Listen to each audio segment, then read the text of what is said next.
Awal terjadinya pertempuran Surabaya dilatar belakangi dengan kedatangan pasukan sekutu AFNI atau Allied Forces Netherlands East Indies pada tanggal 25 Oktober tahun 1945 di Tanjung Perak, Surabaya, yang dipimpin oleh Brigadir Jenderal Aubertin Walter Sordem Malabi yang kemudian membuat sebuah pos pertahanan. Tujuan awal kedatangan sekutu tersebut adalah mengamankan tawanan Jepang, melucuti senjata para tentara Jepang, serta menciptakan ketertiban setelah mengumandangkan kemerdekaan tersebut. Sekutu di Indonesia. Kedatangan sekutu di Indonesia merupakan bagian dari Komando STAC atau Southeast Asia Command yang berada di bawah pimpinan Laksamana Louis Mountbatten. Namun, karena wilayah yang menjadi tanggung jawab STAC masih terlalu luas, dibentuklah Allied Forces Netherlands East Indies atau AFNI yang bertanggung jawab dalam wilayah Indonesia.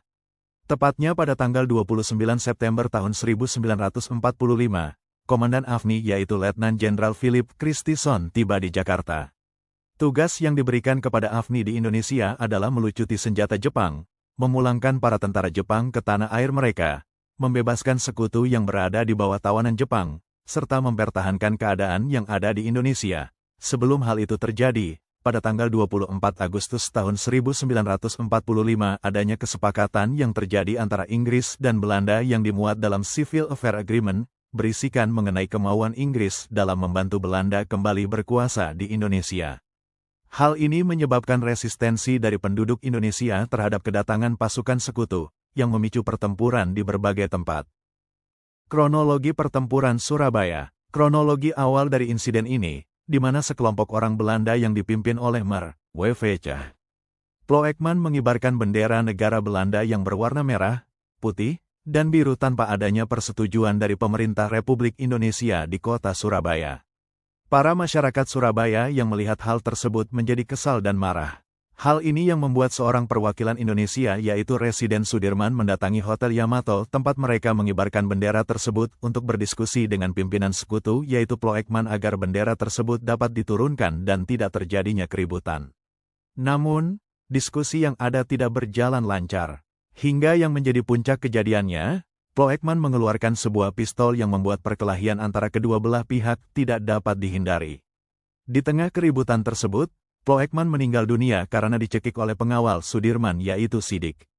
Namun, Sidik juga tewas yang disebabkan oleh tentara Belanda yang sedang bertugas saat itu. Sudirman beserta pengawalnya yang lain berhasil menghindari insiden tersebut dan segera keluar dari Hotel Yamato untuk mengamankan situasi yang ada. Namun, pemuda Surabaya merobek bendera Belanda, menyisakan warna merah dan putih saja.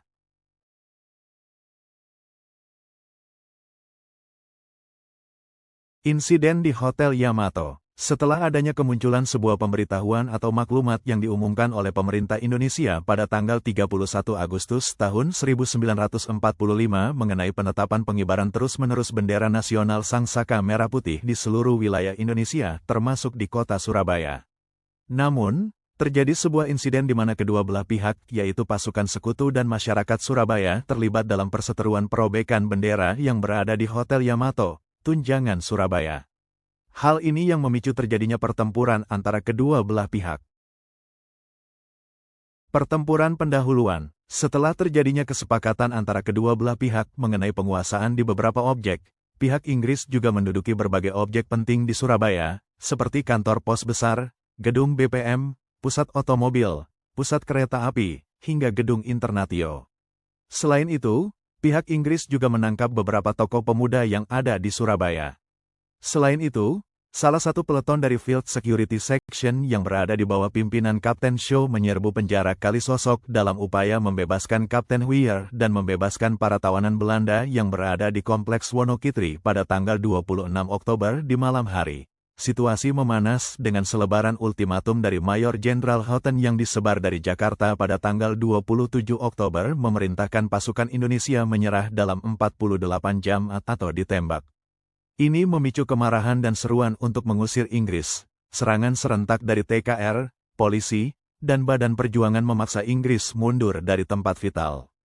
Serangan ini berlanjut hingga tanggal 29 Oktober tahun 1945, dipimpin oleh Komandan Divisi TKR, Mayor Jenderal Yonusewoyo, yang berhasil mendesak Inggris. Kedatangan Inggris di Surabaya. Tim RAPWI atau Tim Pemulangan Tawanan Perang Sekutu yang merupakan bagian dari AFNI tiba di Surabaya pada tanggal 19 September tahun 1945. Namun, kedatangan tim tersebut tidak disambut dengan baik, dikarenakan tim tersebut tidak berkoordinasi terlebih dahulu dengan pimpinan Indonesia yang ada di Surabaya. Selain itu, tim pemulangan tawanan perang sekutu tersebut berisi perwakilan dari pihak Belanda, Tur Sejarah Surabaya Buku Sastra Indonesia.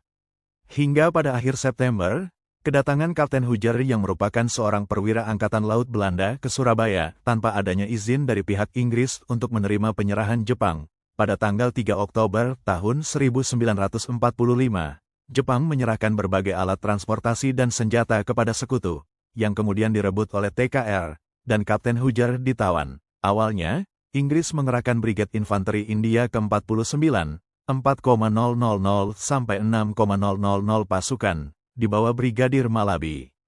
Pasukan sekutu harus mendapat izin dari pimpinan Indonesia di Jakarta sebelum mendarat, sehingga terjadi perundingan dengan Gubernur Suryo, Dr. Mustopo, Residen Surabaya Sudirman, Rajiman Nasution, Ketua KNI Dul Arnowo, Ruslan Abdul Ghani, Joko Sawondo, Rustam Zain, Joko Sawondo, Muhammad Inspektur Sujono Prawibismo, Moh Yasin, dan Mer.